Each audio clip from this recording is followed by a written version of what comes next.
لیکن جسے یقین آگے والا، جسے یقین آگے کی طرف کا جسے یقین ہے کہ وہاں سب ملنا ہی ملنا ہے، تو موت اس کے لیے کھلونا بن جاتی ہے، موت اس کے لیے کھلونا بن جائے کرتی ہے. یہ سب تمام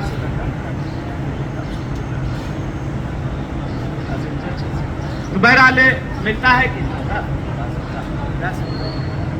کہ بیس میں تمار پہنچتے تھے، اور پہنچنے کے بعد اس درخت کے اوپر جاتے تھے. وہاں درخت کے اوپر صاف صفائی اس کی کیا کرتے تھے، اور وہاں پر پانی جا کر ڈالا کرتے تھے، اور خوش ہوتے تھے، کہتے جلد تو جمع ہو جا کہ میں تیرے اوپر لٹکایا جاؤں گا، میری شہادت اسی جگہ پر ہوگی. بہرحال وقت گزرتا گیا، وقت گزرتا گیا. کہتا ہے کہ کسی جگہ کہیں پر دکان تھی جناب میسن کی، کھجوریں بیچا کرتے تھے، کھجور بیچا کرتے تھے. واقعہ بہت سے سنے ہیں آپ نے، یہ واقعہ مشہور ہے، بس خالی یاد کرنے کے بچوں کو یاد آ جائے.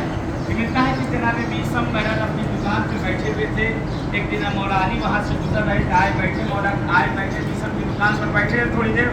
تو میسم کہتے ہیں مولا تھوڑا سا مجھے کام ہے، تھوڑی دیر دکان پہ بیٹھ جائیے گا، صبح کا ٹائم ہے. بہرحال گرہک وغیرہ آئیں گے، بولے اچھا سمجھا میں بیٹھا ہوں تمہاری دکان پہ بیٹھا ہوں. سب کو تھوڑا سا سمجھے یہی دفاع ہے، میسم بہرحال ان کی دکان ہے اور مولا علی بہرحال ان کی دکان پہ بیٹھے ہوئے ہیں.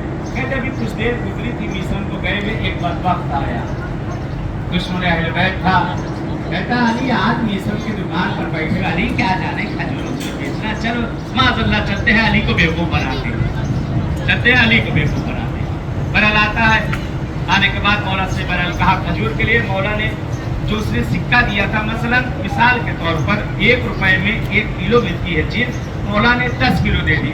خوش خوش اتنا سا پیسہ دیا گا، اتنا